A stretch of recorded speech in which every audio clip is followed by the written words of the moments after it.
From the Library of Congress in Washington, D.C.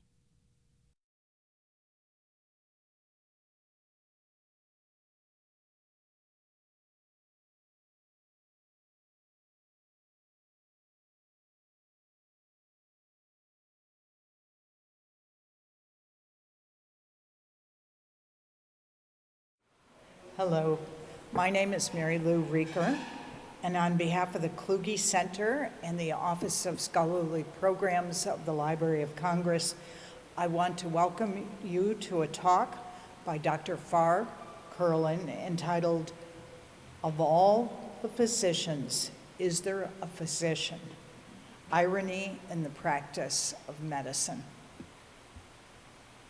And before we begin, I want to remind you to make sure your cell phones are off, and also that if you ask a question at the end of the talk, your asking the question constitutes permission for us to record you and to play that back over the web. Dr. Farr Curlin came to the Kluge Center as a David B. Larson Fellow in Health and Spirituality. This research opportunity was endowed by friends and associates of the late David Larson, an epidemiologist and psychiatrist who pioneered and stimulated critical new research intended to examine the linkages of religion and spirituality to health and healing. And we are particularly proud to have Mrs. David Larson with us here today. The current Larson Fellow, Farr Curlin, is both a medical doctor and an associate professor of medicine and the founding co-director of the Program on Medicine and Religion at the University of Chicago, the world's first program of empirical research on the relationship between religion and the practice of medicine.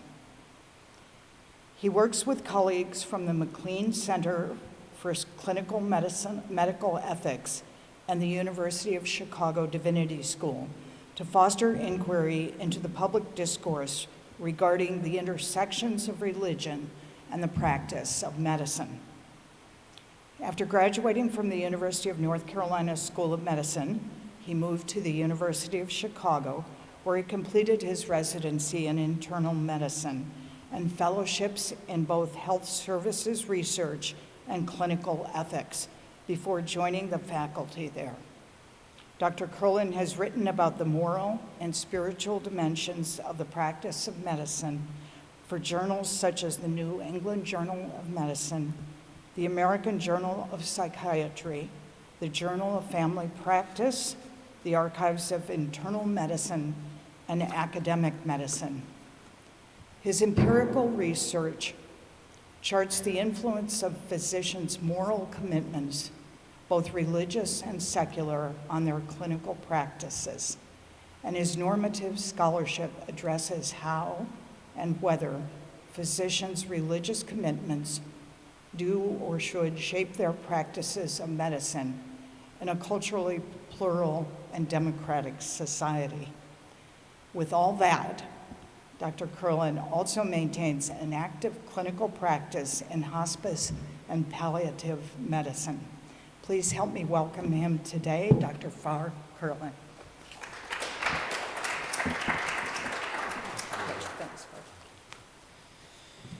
Thank you, Mary Lou. It's a pleasure to give this lecture. Thank you all for coming out on such a momentous day in American healthcare to hear me. I was confused at first. I thought there was a big crowd of people who just didn't know their way here and TV stations and all, but it turns out there's something going on at the Supreme Court. It has been an honor to be a David Larson Fellow. David Larson was a real pioneer in this area of religion and spirituality and health. He was one of the first people who who made an academic career and an academic program out of focusing on how religious faith and religious practice impacts people's health outcomes, interfaces with their practices of medicine. And it's really an honor to be able to to hold a fellowship in his name, and it's been a delight to get to know better Susan Larson, his wife, and now widow, who I was able to have lunch with actually just a couple weeks ago. As a scholar during these 6 months, I've been focusing on several projects, but one of them, and the one that's really been at my heart, has been editing a collection of papers that were written by a working group of scholars that I was able to put together to address the question, what does it mean to set the practice of medicine in the context of a good and faithful life? And that the question is raised, I think, indicates how much physicians are struggling today to find intrinsic meaning and reward in their work. What I'm going to present today is basically my contribution to this compilation which addresses this question. In all corners of the profession, physicians sense that the life of a doctor is not as good or satisfying or as meaningful as it used to be. Whether or not that is true, we physicians share an anxious sense that something essential in the practice of medicine has been lost. This discontent is manifested by the fact that across the board, doctors are moving to limit their exposure to those practices historically associated with the work of physicians. In particular, the ostensibly holistic and comprehensive primary care medicine that has long been thought of as the quintessential expression of a physician at work. Physicians in training are preferentially opting for careers in dermatology, radiology, orthopedics, anesthesiology, specialties that tend to provide higher reimbursement to physicians and to carefully delimit their interactions with patients, thereby managing and mitigating the demands of medical practice. Many primary care physicians are themselves working to reduce the amount of time they spend caring for patients or are moving out of clinical practice altogether. In both ways, tacitly rejecting their practices of medicine as fitting into a good and faithful life. And what is going on? We tend to think we know. We tend to think that we are discontented because of decreased professional autonomy, increased bureaucratic interference, declining reimbursement, reduced length of clinical visits, soaring educational debt loads, looming malpractice claims, increasingly informed and demanding patients, soulless scientific reductionism, the electronic medical record, and the healthcare and affordability, well, whatever it's called. I just threw that in.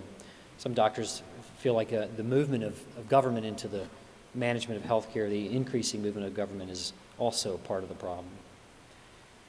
The sense is that these and an array of other factors combine to produce the phenomenon of burnout, widespread phenomenon, an experience of alienation from and discontent with our work. And these are all familiar reasons for a collective sense that something has gone wrong, and they're no doubt parts of the problem. Yet, after wrestling for years with my own discontent in the practice of medicine, I've come to believe these conventional diagnoses mask a deeper problem. And if I'm right, physician discontent reflects in part a deep anxiety and a corollary sense of bewilderment. The anxiety comes from a disorienting worry that the medicine we practice today, at its best, may not be medicine at all. The sense of bewilderment comes from confusion about how to go on putting ourselves forward. As the physicians, we do not quite know how to become. I propose that this anxiety and sense of bewilderment could be a frustrated and dysfunctional expression of irony. Irony, at least, as the concept is used by Kierkegaard and recovered by the philosopher Jonathan Lear in his new book, A Case for Irony.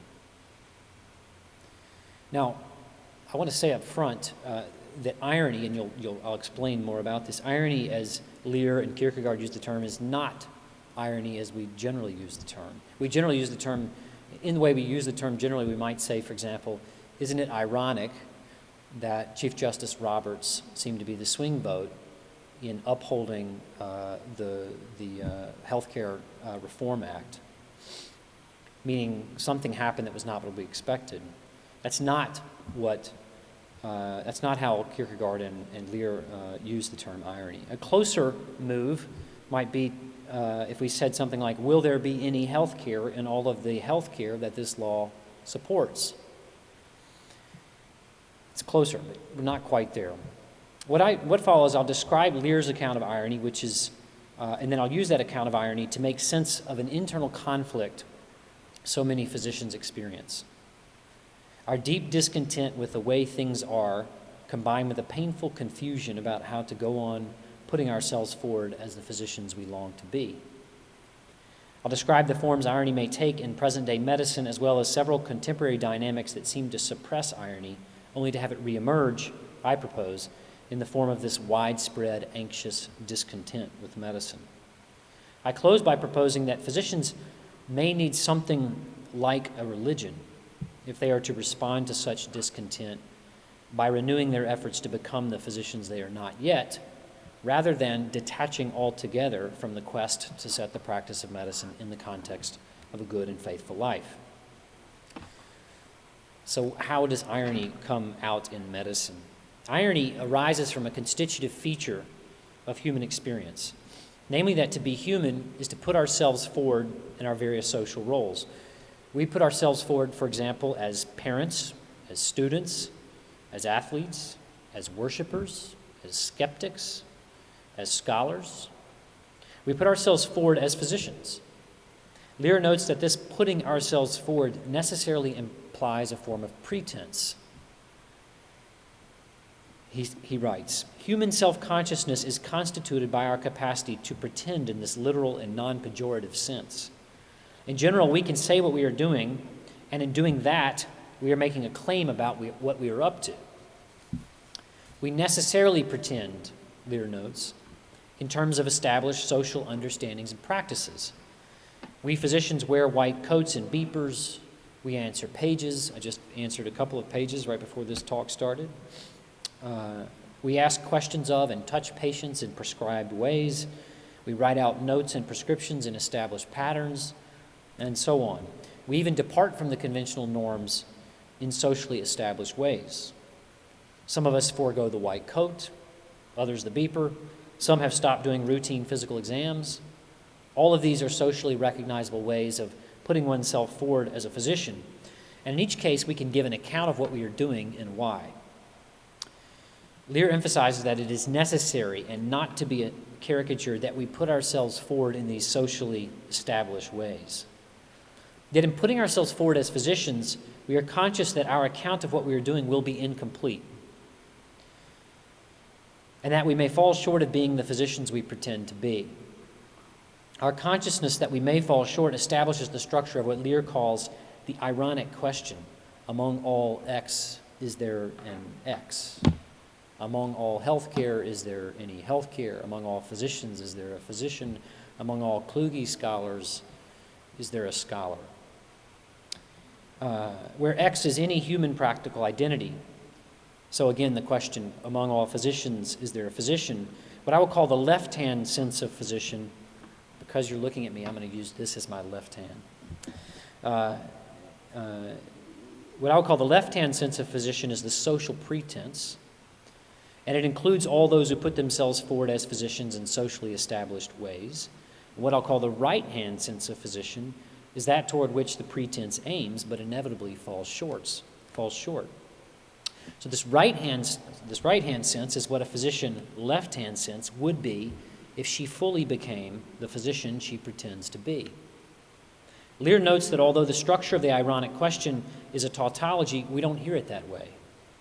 We hear it as a genuine question because we recognize that there is at least a potential gap between the left and right-hand senses of all human identities and social roles.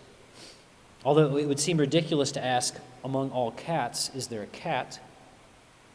It seems perfectly reasonable to ask, among all physicians, is there a physician? It seems reasonable because we know implicitly that putting oneself forward as a physician in this left-hand sense does not imply living up to what it means to be a physician in the right-hand sense.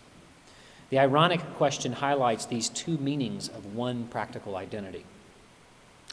Irony, Lear continues, involves two moments, both of which are experienced in the first person. He writes, "The possibility of irony arises when a gap opens up between pretense, as it is made available in a social practice, and an aspiration or ideal, which on the one hand is embedded in the pretense, and indeed which expresses what the pretense is all about, but which on the other hand seems to transcend the life and social practice in which that pretense is made. The pretense seems to at once capture and miss the aspiration.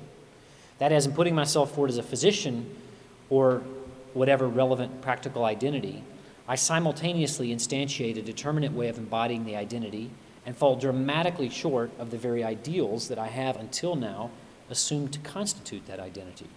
I should say here, by the way, that Lear he's a teacher, and so in my quotations where I say physician, he actually said teacher. I've substituted different forms of physician or medicine for teacher and teaching. In other words, with respect to medicine, the first moment of irony occurs when I become conscious of a gap opening up between how I put myself forward as a physician and what I would be doing if I were to actually become the physician I'm trying to be. I sense that my way of putting myself forward as a physician, though it may meet and even exceed all of the available social standards, still does not answer to medicine in this right-hand sense. Irony's second and the paradigmatic moment involves what Lear calls ironic uptake. In this second moment, I am unsettled, shaken, I'm undone. Lear describes this second moment as uncanny. That which was familiar, being a physician, is rendered unfamiliar. In this ironic moment, I am faced with new and radical questions. What is health? What does it mean to heal? Who are my patients? What am I seeking when I go about doing what I do as a physician? What is all of this for? Lear writes, "In this ironic moment, my practical knowledge is disrupted. I can no longer say in any detail what the requirements of medicine consist in, nor do I have any idea what to do next. I'm also living through a breakdown in practical intelligibility. I can no longer make sense of myself to myself, and thus can no longer put myself forward to others in terms of my practical identity. That I've lost a sense of what it means to be a physician is revealed by the fact that I can now no longer make sense of what I've been up to. That is, I can certainly see that in the past I was adhering to established norms of medicine, or standing back and questioning them in recognized ways. In that sense, my past continues to be intelligible to me. But I now have this question: what does any of that have to do with medicine? And if I cannot answer that question, my previous activities now look like hubbub, busyness, confusion. I've lost a sense of how my understanding of my past gives me any basis for what to do next. That is why, in the ironic moment, I am called to a halt." Because of this second moment, Lear notes, Kierkegaard's ironic observation that becoming human does not come easily has less to do with the arduousness of a task than with the difficulty of getting the hang of it. To focus clearly on what irony is, and to discern the forms irony may take within the practice of medicine, or within, frankly, your own practices, whatever they may be, and your own identities, it's equally important to know what irony is not. And irony is not, as I said before, what most people think when they use the term. In the first place, irony is not merely consciousness that a given social pretense of medicine falls short of the aspiration toward which it aims. In putting myself forward as a physician, I may fall short because of duplicity or hypocrisy, and in that case, my pretending to be a physician is mere pretense in the pejorative sense.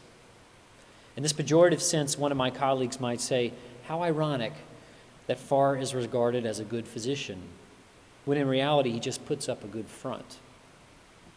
This use of the term ironic, however, is what Kierkegaard expressly did not have in mind.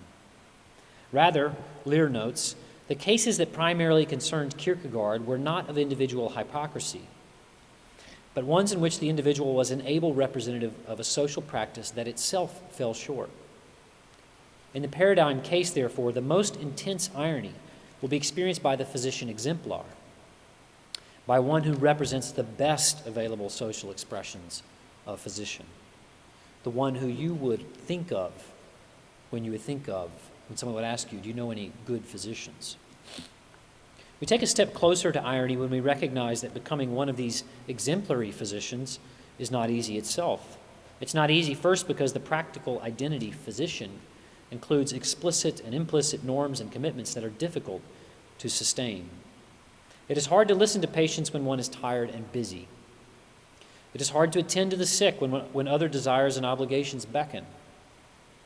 Because doing so is not easy, most of us fail to live up even to the basic socially established norms of medical practice.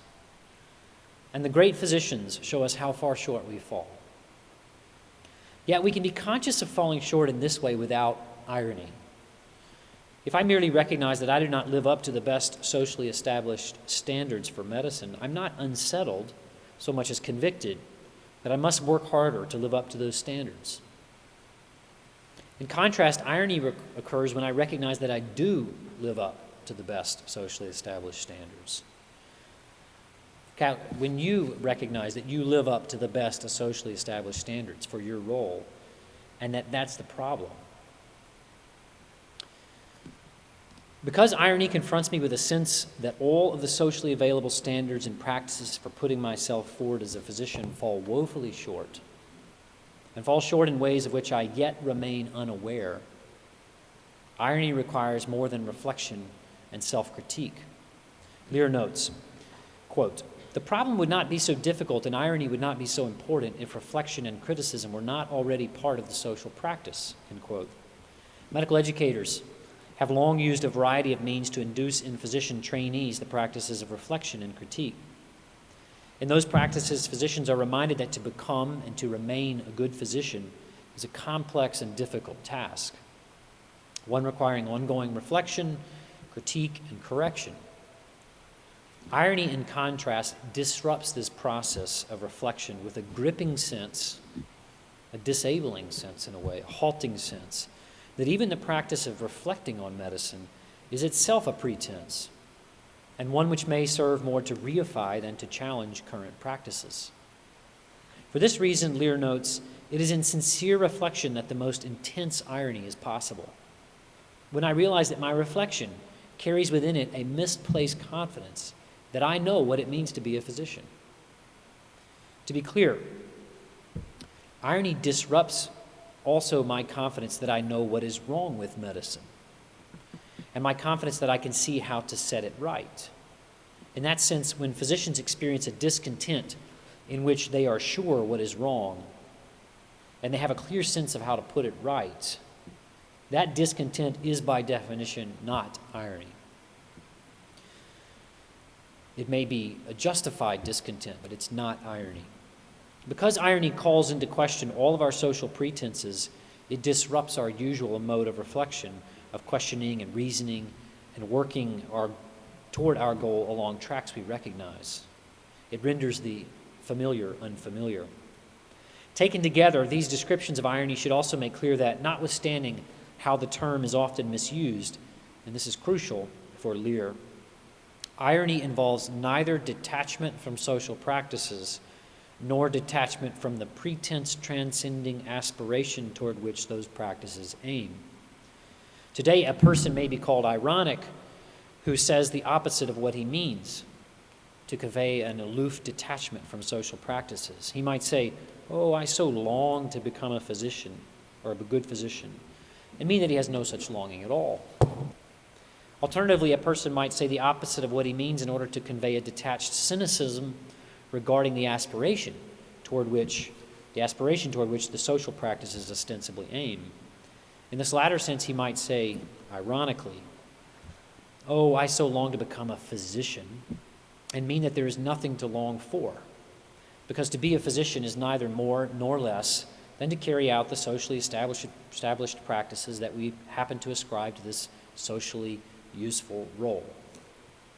For Lear, those who use the term irony to describe these forms of detachment contradict Kierkegaard's meaning, in which only the committed are capable of irony, because the non-committed cannot be disturbed by falling short of an aspiration they do not share. From the fact that irony is present, it does not follow that earnestness is excluded, Kierkegaard noted, then quipped, "That is something only assistant professors assume." Irony properly understood leads to detachment only from the current social pretense of medicine, and only so detaches from the social pretense, and only so that a more adequate social practice may be pursued. In this sense, irony is directional and directive. It always aims from the left hand to the right hand meaning of a practice or practical identity. Lear describes this directional feature of irony, in which it intensifies longing for that which it renders unfamiliar, as erotic uncanniness. He writes, "The language that suggests itself is that of Platonic eros. I'm struck by medicine, by an intimation of its goodness, its fundamental significance, and I'm filled with a longing to grasp what it is and to incorporate it into my life. I can no longer simply live with the available social understandings of medicine. If I'm to return to them, it must be in a different way." Thus, the initial intuition is that there must be something more to medicine than what is available in social pretense. Irony is thus an outbreak or initiation of pretense transcending aspiring, end quote. So as irony provokes physicians to detach from current social practices of medicine, at the same time it intensifies physicians' longing for and commitment to those practices of medicine of which the current pretenses fall short. Irony calls me to a halt, but it also spurs me on. It calls me to a halt because it reminds me that I have not yet gotten the hang of being a physician. It spurs me on because it affirms for me and lures me toward the possibility that I could become the physician I'm not sure how to become. Because irony depends on and evokes my longing to be a physician, the experience of irony should, in the paradigm case, stir me to come up with new activities or re-engage my old activities in a new way toward the end of bringing about a better practice of medicine, a practice of medicine that better fits into a good and faithful life. Several interrelated dynamics complicate, I think, the experience of irony in contemporary medicine. As I've already described, irony depends on and evokes recognition of the difference between my pretense to be a physician and the aspiration that transcends this and all other pretenses. Lear posits that recognizing a distinction between the left and right-hand senses of one's practical identity is an inescapable feature of human experience, something that all of you, whether you philosophically endorse it or not, cannot escape. None of us can escape. Yet there are several contemporary dynamics that seem to ignore or suppress this distinction, either by advancing the notion that medicine and physician are concepts that really only have left-hand meanings, or by focusing physicians' attention on only the left-hand meanings of these concepts. By repressing our implicit, if Lear is correct, knowledge that current practices inevitably fall short of being what they pretend to be, these dynamics, of which I'll briefly describe four, may remove the conditions necessary for physicians to move from detachment to renewed commitment, thereby leaving physicians suspended in an anxious disorientation that irony evokes.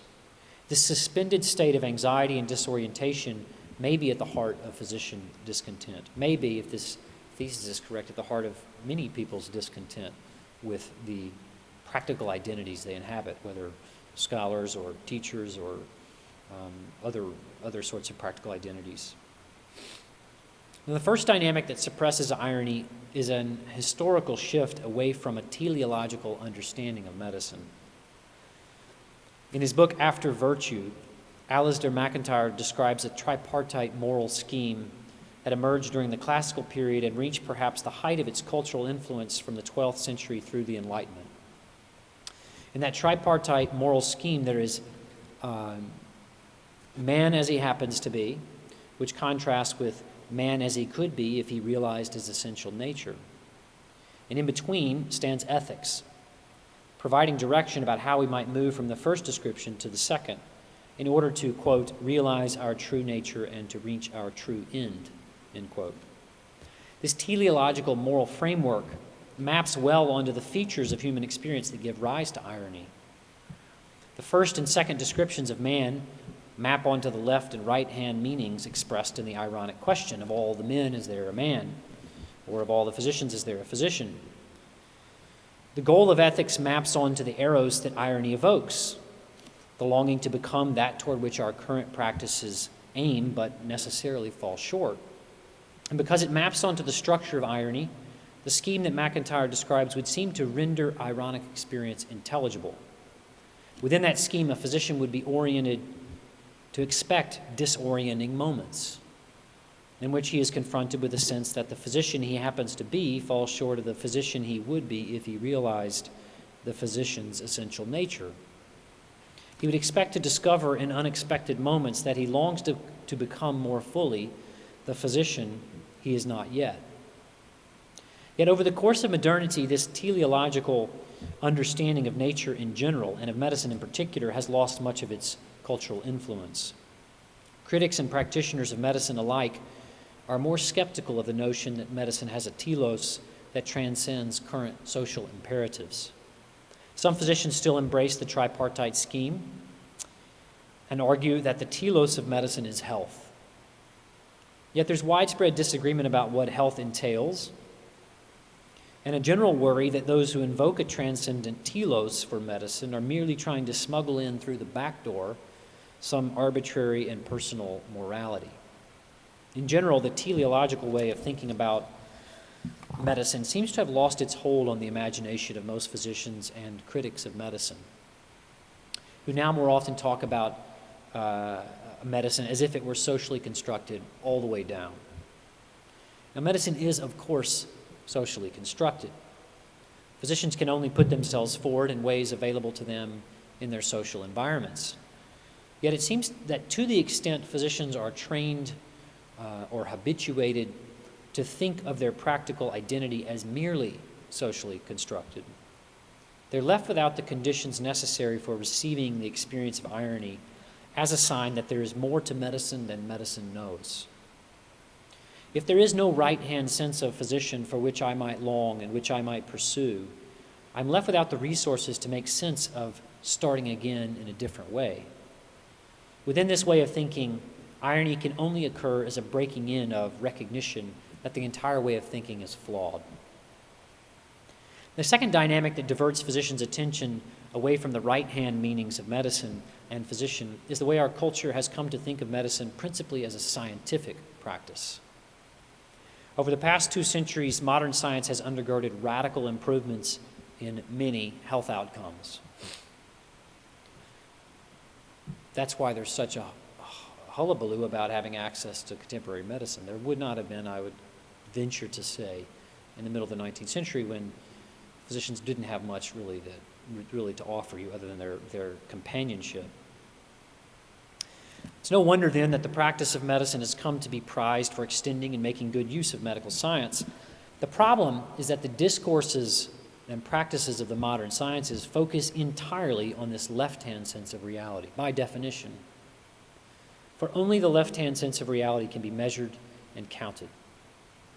Insofar as our culture thinks of medicine as a scientific practice, it tends as a consequence to prioritize empirical data over clinical experience, scientific algorithms over clinical judgments, and abstracted population-level quality measures over thicker individual-level judgments about what good medicine entails for a particular patient in a particular situation. Every once in a while, someone protests, not everything that can be counted counts, and not everything that counts can be counted. But the protest is weak and defeated. It's true in principle, but irrelevant in scientific practice. In the end, because the right-hand sense of medicine is not susceptible to scientific ways of knowing, the right-hand sense of medicine seems increasingly ephemeral. As medicine has become more thought of as a scientific and technical practice without an intrinsic telos, the third dynamic has emerged. Medicine has largely lost its pretense transcending aspirational moral language. The normative concepts of the doctor-patient relationship have steadily shifted toward those in which the patient acts more as a mere consumer and the physician as an expert, of healthcare services. What are doctors called now? Provider, that's it, an expert provider of healthcare services. And in parallel, the aspirational moral language applied to physicians has shifted from notions of the virtuous or the good physician to the ethical physician to the now regnant language of medical professionalism. With each of these shifts, the right-hand resonances seem to grow fainter. The language of professionalism is the residue that remains when aspirational, telos-directed notions of medicine have lost their moral mooring. The language conveys the fact that physicians retain a wistful sense of something noble about their work, but they cannot say what it is without feeling a bit sheepish and insecure. And I think the profession of medicine here reflects a broader cultural pattern that's seen in a telling way in a recent advertisement campaign for the United States Marine Corps. The campaign's motto stated, it's been pulled since, interestingly, the motto stated, U.S. Marines dedicated to a sense of honor. U.S. Marines dedicated to a sense of honor. The motto simultaneously appealed to something like irony, to the listener's longing for an honor to which they're committed, but which they do not know how to achieve. While confessing that the U.S. Marine Corps can no longer claim with a collective straight face to be dedicated to the honor for which the listener longs. A sense of honor, the social pretense, will have to do. In a similar way, the language of medical professionalism concedes that the profession has lost confidence about there being something to medicine that transcends the available social pretenses, even as the language, medical professionalism language, makes a weak appeal to physicians longing to become the physicians they are not yet. A medicine that's merely socially determined and in which specialized providers deliver scientifically refined healthcare services becomes particularly susceptible to the fourth dynamic. Medicine becomes a form of rationalized control over human bodies that is deployed according to the norms of industry and bureaucracy. In the contemporary medical literature, a steady stream of papers exhort the profession of medicine to adopt the concepts and practices of industry, including decision algorithms, safety, value, efficiency, and most prominently, quality assessment, improvement, and control. There is no irony in an industrial process or a scientific algorithm.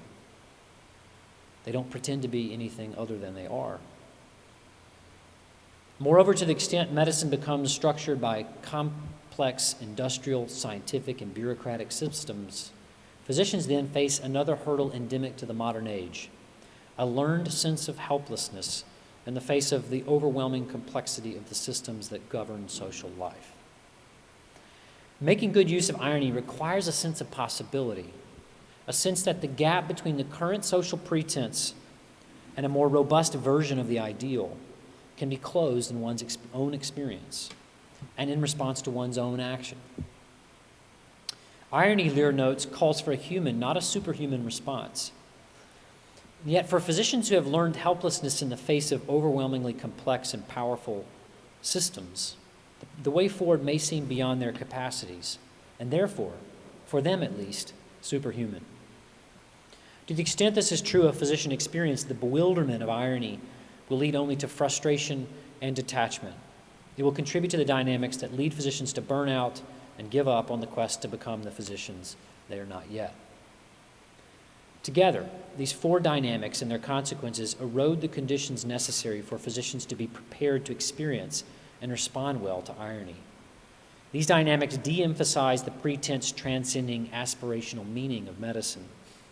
They make it harder, as Lear would put it, for physicians to hear the right-hand resonances of their practical identity. And when the physician does hear the right-hand resonances breaking through, these dynamics make it harder for that physician to perceive a way forward by which he or she might become more of the physician they long to be. They make it harder for the physician to see a way of detaching from the current social pretense that does not involve detaching from the practice of medicine altogether. They make it harder for physicians to see a way for the practice of medicine to fit into a good and faithful life. Yet, irony remains. Although there is no irony in scientific data or industrial processes,